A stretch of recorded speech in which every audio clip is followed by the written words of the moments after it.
Welcome to Headshot. My name is SeaNanners. And my name is Hutch. And we're here today to talk about Black Ops, Call of Duty Black Ops. We want to talk about some of the attachments we have made. Are you talking? That's not a language. Out. Today we're talking about Call of Duty Black Ops. Yes, we are. We're going to talk about some attachments, some things we didn't mention in the last episode. I know we talked about dual mags, extended mags. We're here to talk about the unsung heroes of attachments on your guns. Yes, we're talking about the new attachments. Yes. Attachments that you probably haven't seen in other Call of Duties. Like flamethrowers? Flamethrower was a perk in World at War. Correct. However, it was not an attachment. And in this game, it has a finite amount of ammo.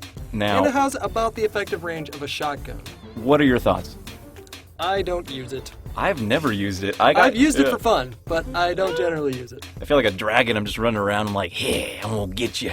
I could see it being really effective in hardcore, but in regular core game mode, I think you're better off using just like a standard attachment. Now, there are a couple other weird setups, like the G11. What is the Borderlands sight thing? What is that called? That is called the low power zoom, I believe, and it's very reminiscent of the COD 4 ACOG scope. So basically with the G11, you can either use the iron sights, which are phenomenal, by the way. Generally, all the iron sights in the game are pretty goddamn awesome. Or you can use the low power zoom, or you can use the variable scope sniper. So it only gives you a few options there. It's a really powerful gun, but it limits the amount of attachments. I kind of like it without any attachments. I mean, the G11 is kind of ridiculous. I don't think it needs attachments. Yeah. It's like a super M16, but Yeah. I mean, I don't know. Like it works sometimes, but I kind of like the SMGs. I'm kind of partially SMGs. Right. I mean, we also have the reflex sight. That's a new one. Correct. So that's almost like the ACOG sight from Modern Warfare 2, almost, but a little bit less cumbersome. So we actually just talked to a couple dudes from Treyarch today, That we did. and we asked them about the reflex scope and whether or not it aims down sights quicker, and he said that was bullshit. He said that was... They're mysterious. Like we ask them a question, and then they ask us a question. And like, what do you think about ice cream? And I'm like, that has nothing to do with Call of Duty. And he'll be like, does it? And I'll be like, oh my god. It does.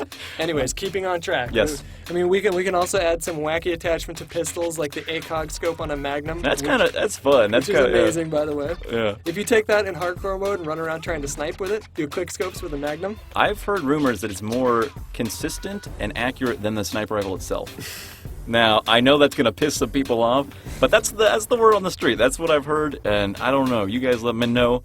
And hey, speaking of snipers, though, the variable zoom on the snipers, I fucking love it. Really? I love it. I love it. I love it. even with B being the zoom? Yeah, it's actually really intuitive. If you keep your finger on the left trigger, switching your thumb over to B, even to double tap it or triple tap it, isn't that bad at all. And that scope gives that gun so much more versatility. Well, I don't know about you, but my favorite attachment is the noob tube. I love it.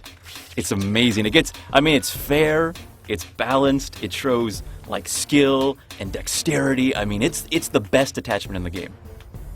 You goddamn son of a bitch. All right, guys. Hutch is gonna punch me in the face. We'll see you later. Kiss you right in the mouth. No, you're gonna punch me.